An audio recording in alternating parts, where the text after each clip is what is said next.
न लेबर हाल जे अंदरि press conference दोस्तनि सां गॾु करे रहिया आहियूं।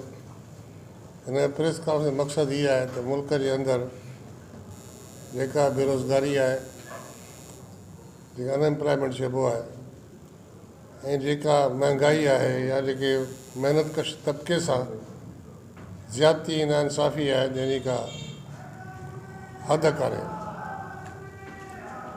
हिन वक़्तु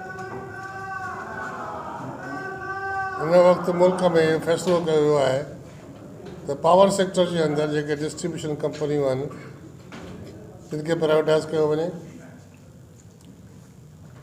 ऐं हुन में फ़ैसिलो थी चुको आहे त पहिरें फेज़ में 3 कंपनियूं इस्लामाबाद, गुजरांवाला, फैसलाबाद जेके सभिनी खां वधीक मुनाफ़ो कमाए ॾेई रहियूं आहिनि उनखे प्राइवेटाइज़ कयो वञे।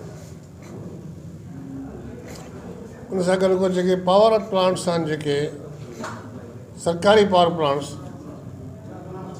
तिन खे बंदि कयो वियो आहे। उन्हनि जे मुलाज़िमनि खे गोल्डन हैंडशेक ॾेई घर मोकिलियो वञे। ऐं जेके IPPs आहिनि मुल्क जे अंदरि 90 IPPs आहिनि मुल्क में, जेके मुल्क जे अंदरि महांगी बिजली पहुचाइनि थियूं।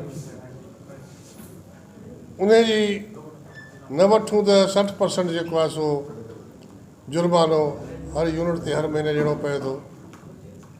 जेके पावर प्लांट्स जेके आहिनि से इक़्तिदार में जेके माण्हू आहिनि तिन जूं आहिनि। इन सां मुल्क ऐं ॿियो वावेला कई वञे थी त मुल्क में का महांगाई कान्हे। मुल्क जेको आहे सो तरक़ी करे रहियो आहे। जी, तरक़ी करे रहियो आहे। त जॾहिं त का शइ सस्ती थी कान्हे, रोज़ महांगाई पई थिए, उन खां उबतड़ ॻाल्हि हीअ बि आहे त नेपरा जो रेगुलेटर आहे असांजो, उन पंहिंजूं पघारूं 5 लख मां 32 लख शयूं आहिनि। जो रिकॉर्डेड ॻाल्हि आहे। रिसेंटली असेंबली मेंबर जी पघार जेका 69,000 हुई, सा 5 लख खां मथे हली वई आहे। फिर सेनेट जी, पंजाब असेंबली मेंबरनि जी, जुडिशल जेके आहिनि माण्हू, उनजी पघारूं तमामु वधी वियूं आहिनि। बेइंतिहा पघारूं वधाए छॾियूं अथनि। इहे सहूलियतूं जेके ॿियूं उनखे जेके मुयसरु आहिनि, तिनजी का हद कान्हे। हाणे जॾहिं मुल्क जे अंदरि बिजली ग़रीब लाइ जेका आई कान्हे, चवनि था असीं बिजली सस्ती कंदासीं लाइफ लाइन कंज़्यूमर्स लाइ, ऐं उन क्या में उर्दू में